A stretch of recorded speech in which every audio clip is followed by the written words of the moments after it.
The boy's voice cut through the charity gala's murmur like a knife through silk. Look behind a portrait, sir. The Rembrandt in the East Gallery. Before midnight. Marcus Webb, 62, tech magnate. Net worth approaching $9 billion. Turned from the champagne fountain to find a child at his elbow. Black, perhaps 11, wearing an ill-fitting waiter's jacket that hung past his knuckles, the bow tie askew. The boy's eyes held something Marcus recognized from hostile takeovers and congressional hearings. Certainty built on terrible knowledge. What did you say? But the boy was already moving, dissolving into the crowd of designer gowns and bespoke tuxedos that filled Webb Manor's grand ballroom. Marcus searched the sea of faces, donors, senators, tech rivals, all performing the ballet of elite charity. But the child had vanished like smoke. That was 4 hours before everything changed. For hours before Marcus would stand in a hidden room behind his most prized painting, holding documents that would shatter his understanding of the past 30 years. For hours before he learned that the family he'd built his empire to protect had been built on lies. But earlier that evening, at 7 o'clock, Marcus had only been worried about his speech. The annual Webb Foundation Gala was tradition, 12 years running, raising money for STEM education, his late wife Catherine's passion.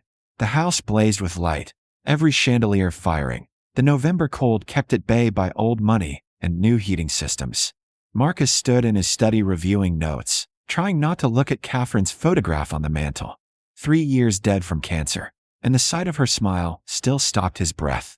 A knock. His daughter Victoria entered, 34 and sharp as cut glass in a red evening gown. Ready for your close-up? As ever. Marcus straightened his tie.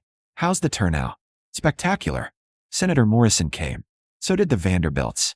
And Thomas sends his regards. He's closing the Tokyo deal tonight. Couldn't make it. Her tone suggested she didn't believe the excuse. Thomas, her husband of 6 years, had been missing a lot of events lately. He's building us an empire, Marcus said. Sacrifices are necessary. Of course. Victoria's smile was practiced, perfect. Shall we? The ballroom was magnificent. Ice sculptures, string quartet, 500 guests in formal wear. Marcus moved through the crowd shaking hands, accepting congratulations on the foundation's latest initiatives. The catering staff circulated with practiced invisibility, and that's when he first noticed the boy, too young to be working legally. Moving wrong, not the fluid competence of trained waitstaff, but the careful wariness of someone mimicking behavior, trying to blend. The jacket didn't fit. The shoes were scuffed sneakers, not regulation black leather. Marcus watched him across the room. The boy carried a tray of champagne flutes, but never offered them. Just used the tray as camouflage while his eyes tracked the crowd with predatory focus. Looking for something. Or someone. Then their eyes met across 50 feet of marble and money, and the boy started forward with sudden purpose. Look behind the portrait, sir. The Rembrandt in the East Gallery. Before midnight. Now, standing alone by the champagne fountain, Marcus felt cold despite the room's warmth. The Rembrandt, portrait of a man in black, had been Catherine's acquisition, purchased at Sotheby's for $4 million. It hung in the East Gallery, which was closed tonight, cordoned off from the gala. Darling, you look troubled. Victoria appeared at his shoulder. Everything all right? Fine. Just a strange interaction with one of the waiters. Oh, her attention sharpened. What kind of interaction? Nothing. Probably nothing. But his mind kept circling back to the boy's eyes, the absolute conviction in that young voice. Before midnight, the evening progressed. Marcus gave his speech, thanking donors, honoring Catherine's memory, announcing new scholarship programs. Applause rolled through. The ballroom. Senator Morrison promised federal matching grants. The Vanderbilts pledged an additional $1 million.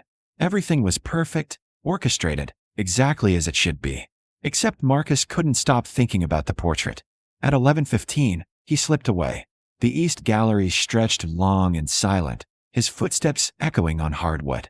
The Rembrandt hung at the far end, dramatically lit, the 17th century merchant's face severe and watchful. Marcus stood before it, feeling foolish. A child's strange warning, probably a prank or mental illness, or, he noticed it then. The frame sat slightly off-center, perhaps a quarter-inch forward on the left side, as though recently moved and imperfectly replaced. Marcus's heart accelerated. He'd lived in this house for 23 years. The painting had hung untouched for 19. He reached up, gripped the ornate frame, pulled gently. The painting swung outward on hidden hinges. Behind it, set into the wall, was a steel door with an electronic keypad. No dust, no age, recent installation, maintained, used. A door that shouldn't exist in a house he thought he knew completely. Marcus stared at the keypad's blinking red light. 7 hours ago, he believed he understood his life. Now he stood before a hidden room in his own home, and the only person who could have warned him was a child who shouldn't have been here, who disappeared into the crowd like he'd never existed. He heard footsteps approaching down the gallery. Victoria's heels on hardwood, distinctive and quick. Marcus let the portrait swing shut and turned to face his daughter, and in that moment before she came into view, he realized with cold certainty that nothing was going to be the same after tonight. The boy had known something, had risked something to tell him. The question was whether Marcus was brave enough to learn what lay behind the door. Victoria stopped 10 feet away, her face unreadable in the gallery's dramatic lighting. "What are you doing in here?" "The gala. Tell me about the portrait," Marcus said quietly. "The Rembrandt. When was it last moved?" Something flickered across her face. "Moved? Never, as far as I know." "What?" Marcus studied his daughter. She had Catherine's cheekbones, his own gray eyes, and a stillness he couldn't read. They'd grown apart since Catherine's death, Victoria increasingly involved in the company's finances, while Marcus focused on technology development. She'd pushed hard for Thomas's promotion to CFO, despite his lack of experience. Marcus had allowed it, wanting to support his daughter's marriage. "There's a child here tonight," Marcus said. "Black boy, maybe 11, wearing a waiter's jacket. Have you seen him?" "I haven't seen any children. The catering company wouldn't hire. He's not from the catering company." Marcus moved closer. "He told me to look behind the portrait. Before midnight." Victoria's expression froze. Just for a second, but Marcus caught it. Fear, or something like fear, quickly masked. "That's absurd. There's nothing behind the portrait except wall." "Show me." "What? If there's nothing there, show me. Open it." "Dad, you're being paranoid. Some kid probably thought it was funny too." "Victoria, open the portrait." The silence stretched between them. In the distance, the gala continued. Laughter, music, the performance of normalcy. Here in the gallery, father and daughter faced each other across a widening chasm of doubt. "I don't know what you're talking about," Victoria said finally. "I think you should get some rest." The stress of the gala. Maybe. Marcus reached for the frame himself. Victoria's hand shot out, gripping his wrist. "Don't." The single word fell like a stone. Marcus stared at his daughter's hand on his arm, the scarlet nails, the desperate pressure of her fingers. "Why not?" She released him, stepping back. When she spoke again, her voice was different, harder, older. "Because you weren't supposed to know. Ever. It was for your protection." "My protection from what?" Victoria's laugh was brittle. "From the truth about Catherine. About what she was. About where the money actually came from." She turned away, arms wrapped around herself. "God, that little bastard. How did he even find it?" "What are you talking about?" Marcus felt the floor tilting beneath him. Catherine's money was from her family trust. The Aldrich fortune. There was no Aldrich fortune, Dad. There was barely an Aldrich family. Catherine made it all up. The lineage, the old money, the trust fund. It was brilliant, really. She created an entire identity, complete with forged documents and paid actors. Victoria's voice was clinical now, detached. The real money came from offshore accounts. From dealings you'd find problematic. Marcus leaned against the wall, his legs suddenly unreliable. "You're lying." "I'm not. I found out 6 months before she died. She told me everything, made me promise to protect you from it. Said the knowledge would destroy you." Victoria's eyes were bright, not quite crying. "She loved you, Dad. That part was real. But the woman you married was a construction. A very expensive, very careful construction." "No." But even as Marcus said it, memories were shifting, realigning. Catherine's vague stories about her childhood. The relatives who never visited. The family estate that had supposedly burned down. The trust fund that arrived in installments, always from different banks. "The room behind the portrait contains her real records," Victoria continued. "Everything she couldn't destroy. I've been managing it since she died, keeping the offshore accounts clean, making sure nothing traces back to Webb Industries." She met his eyes. "Thomas has been helping me. That's where he really is tonight, moving funds, covering trails. We've been protecting you, Dad. Protecting everything you built. By lying to me. By maintaining a criminal infrastructure in my own house. By keeping you clean. Victoria's composure cracked. Do you think your reputation survives if this comes out? The foundation, your companies, your legacy, it all burns. Everything Catherine worked for, everything we've protected. She worked for fraud and money laundering. She worked for us. Victoria shouted. The words echoed through the gallery. She lowered her voice. She built the fortune that gave you seed money for your first company. That funded your research when no one else would. That made you into Marcus Webb, tech visionary, instead of Marcus Webb, failed academic with good ideas and no capital. You built an empire on her foundation. Literally. Marcus felt nauseated. 33 years of marriage. 3 years of grief. All of it now contaminated with doubt. Who else knows? Just me and Thomas. And now you. Victoria's face hardened. And whoever that kid is, who somehow found the door. He was trying to help me, Marcus said quietly. He thought I didn't know. He was trying to warn me before midnight. Before the audit, Victoria said, federal investigators are coming tomorrow. Anonymous tip about Webb Foundation finances. I've been scrambling all week to make sure nothing connects to the offshore accounts. She laughed bitterly. That kid just destroyed everything by telling you. Now you're legally obligated to report it, where you become complicit. Marcus looked at his daughter, this woman he'd raised, who'd lost her mother and gained a conspiracy to manage. How long were you going to keep this going? Forever. As long as necessary. No apology in her voice. It was what Mom wanted. What she made me promise. Your mother is dead, Victoria, and she doesn't get to make those choices anymore. Marcus pulled the portrait open, revealing the steel door. Give me the code. Dad, please, the code. Now. Victoria's face went blank. I don't know it. Thomas set it up. Only he has access. It was the first obvious lie she told, and they both knew it. Marcus pulled out his phone. Then I'm calling the police. Let them open it. Wait. Victoria's voice broke. Just wait. Let me think. But Marcus was done waiting. He'd spent 3 years mourning a woman who maybe never existed. He'd built companies on money that poisoned everything it touched. And somewhere in his house was a child who'd risked exposure, and probably worse to tell him the truth. He needed to find that boy. Needed to understand how an 11-year-old had seen what he'd been blind to for decades. The gala sound seemed very far away now. Marcus started toward the ballroom, leaving Victoria standing alone before the open portrait, and with each step he felt the weight of his old life falling away, terrifying and necessary. Behind him, his daughter called out, Dad, if you do this, you destroy everything. Is the truth really worth that much? Marcus didn't turn around. Yes, he said. It is. Marcus found the boy in the kitchen, sitting on a step stool by the service entrance, still wearing the oversized waiter's jacket. Up close, Marcus could see the careful mending on the sleeves, the way the boy's thin shoulders barely filled the fabric. He was maybe 12, not 11. Undernourished kids often looked younger. I've been waiting, the boy said. Figured you'd come looking eventually. What's your name? Avery. Avery Mills. The boy met his eyes without flinching. I live at Covenant House on Fulton Street. Sometimes. Other times I find places. Marcus pulled over a kitchen chair, sat down so they were eye level. How did you find the room? I didn't mean to. I was exploring 2 weeks ago. I come here sometimes, through the service entrance. Your staff leaves it unlocked during deliveries, and I've been practicing, not getting noticed. Avery's voice held no shame, just pragmatic honesty. I like to study how rich people live. What makes their houses work? I want to be an architect someday. So you've been breaking in to study architecture.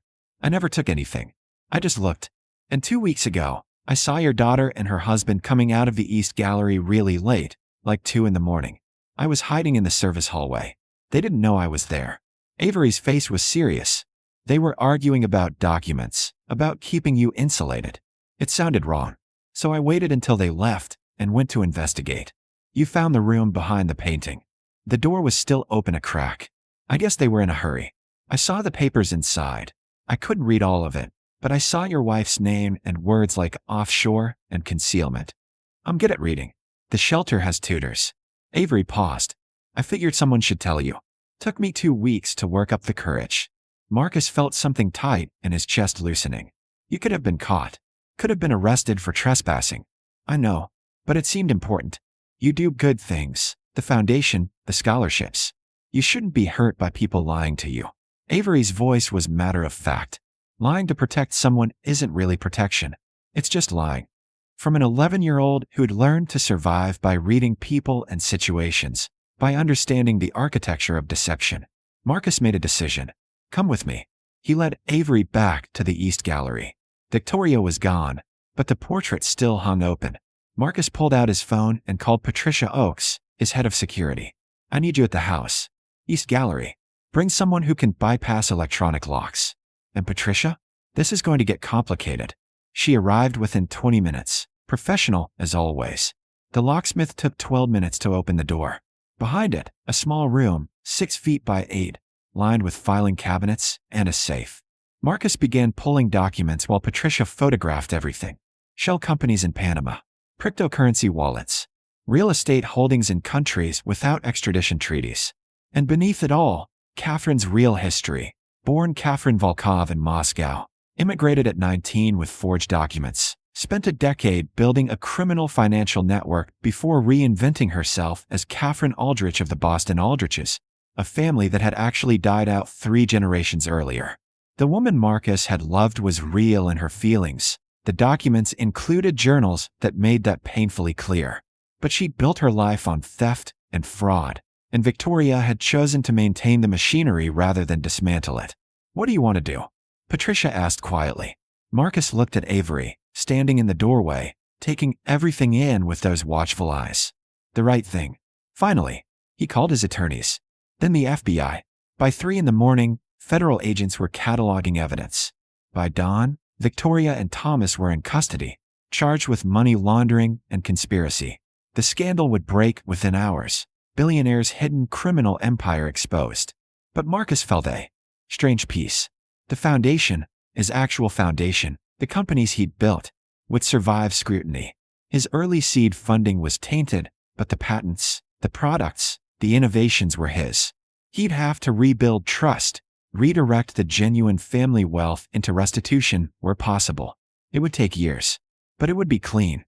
As the house emptied of investigators, Marcus found Avery still waiting in the kitchen, dawn light beginning to fill the windows. You should go home, Marcus said. Thank you for your courage. For telling me the truth. I don't really have a home, Avery said. The shelter has a bed when there's space. That's different. Marcus sat down across from him. Can I ask what you want to be? Besides an architect? Safe, Avery said simply. I want to be safe and learn things and maybe help people. I'm good at noticing stuff. Good at solving problems. He paused. And I want people to be honest. I hate when people lie to protect you from truth. Truth is better. Yes, Marcus agreed. It is. He thought for a long moment. I'm going to need to rebuild my life. My company, my reputation, my understanding of who I was. It's going to take time and work. Okay. And I'm going to need people around me who tell the truth. Who see clearly. Who understand that integrity matters more than preservation. Marcus met Avery's eyes. How would you feel about helping me with that? Permanently. Avery was very still.